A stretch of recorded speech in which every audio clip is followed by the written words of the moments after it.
میں امان الحق، اپنے بھائی انعام الحق، اپنے بھائی حمید الدین، اپنے بیٹے معین الحق کے ساتھ پاکستان پیپلز پارٹی کی بنیادی رکنیت سے مستعفی ہوتا ہوں۔ میں نے جنرل ضیاء الحق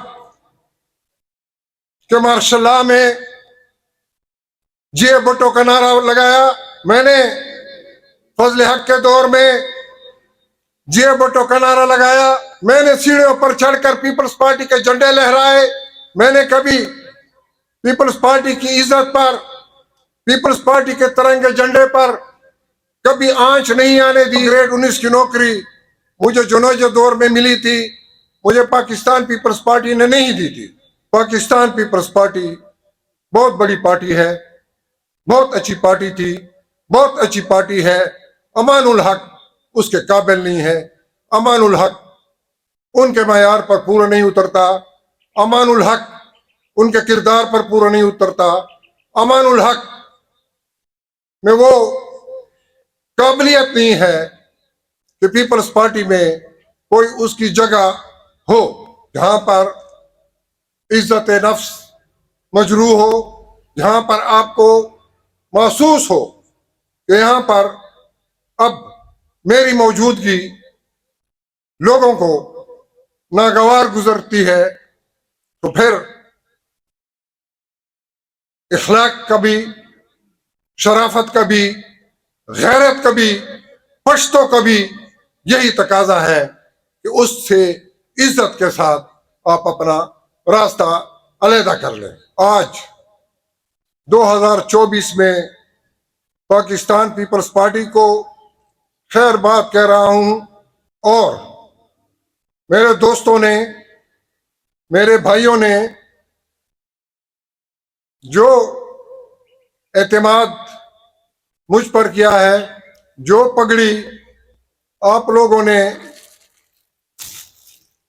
مجھے دی ہے، میں آپ لوگوں کی اجازت کے ساتھ، اپنے بھائیوں کے مشورے کے ساتھ، سٹیج پر بیٹھے ہوئے اپنے رفقا کے ساتھ، ان کی اجازت کے بعد میں یہ پگڑی الحاج لطف الرحمان صاحب کے سر پر رکھتا ہوں، اور قسمت دیکھیں یا اتفاق دیکھیں، رنگ دیکھ لیں، رنگ بھی دیکھ لیں،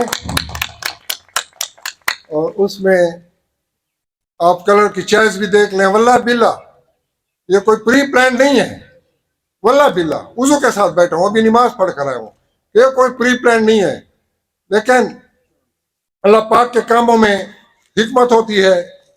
اپنے بڑے بھائی حشمت زیدی صاحب سے گزارش کروں گا کہ وہ بھی یہاں پر تشریف لیں اور میرے ساتھ حاجی لطف الرحمان صاحب کو پگڑی پہنانے میں تعاون کریں، امداد کریں۔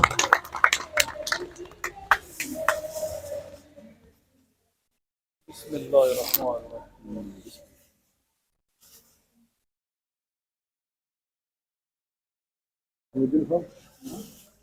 تمام کیمروں کے سامنے میں چیلنج کر رہا ہوں پاکستان پیپلز پارٹی کی قیادت کو، پاکستان پیپلز پارٹی کے کرتا دھرتا کو، کہ 1979 سے لے کر 2024 تک اگر پاکستان پیپلز پارٹی نے امان الحق کو کچھ دیا ہو تو برائے کرم اس کا اعلان کیا جائے۔ ایک کلاس 4 کی نوکری، کوئی کلرک، کوئی ڈرائیور، کوئی بیرا، کوئی پرمٹ، کوئی نوکری، کوئی مالی امداد، کوئی کاروبار، کچھ بھی اگر دیا گیا ہو تو جو مجرم کی سزا وہ امان الحق کی سزا۔ یہ میں حلفاً آپ سب لوگوں کے سامنے یہ کہتا ہوں کہ نہ میں نے کوئی مراحت حاصل کی ہیں اور نہ میں جمعیت کو جوائن کرتے ہوئے کسی مراحت کے چکر میں ہوں، لیکن میرا ایک ہی بیٹا ہے اور وہ نوکری نہیں کرتا ہے۔ میرے بھائی جو ہیں وہ اس دور سے گزر گئے ہیں، لیکن مولانا لطف الرحمان صاحب جو میرے دوست ہیں ان کے بچوں کو روزگار بھی چاہیے ہوگا، جو میرے دوست ہیں ان کے وابڈہ میں مسئلے بھی ہوں گے، ان کے کچہری میں مسئلے بھی ہوں گے، ان کے زندگی میں اتار چڑھاؤ بھی آئیں گے، اور اس میں ان کو سرپرستی کی بھی ضرورت ہوگی۔ میری یہی ڈیل ہے، یہی میری ڈیل ہے کہ میں ان سے گزارش کروں گا کہ وہ اپنی جوابی تقریر میں اس پر روشنی ڈال دیں کہ آیا ان نوواردوں کو جو نہ آئے ہیں آپ کے پارٹی میں ان لوگوں کے ساتھ کیا سلوک ہوگا؟ آیا ان کو بھی اپنے بھائیوں کی طرح، اپنے دوستوں کی طرح، اپنے عزیزوں کی طرح، اپنے بچوں کی طرح، اپنے ورکروں کی طرح کنسیڈر کیا جائے گا یا نہیں؟ میں پروونشل اسمبلی پر PK13 پر الیکشن لڑ رہا ہوں، میرا نشان کتاب ہے اور میرا نام کفیل نظامی ہے۔ میں جیسے اپنے لیے الیکشن لڑنا تھا میں ویسا الیکشن لڑ رہا ہوں۔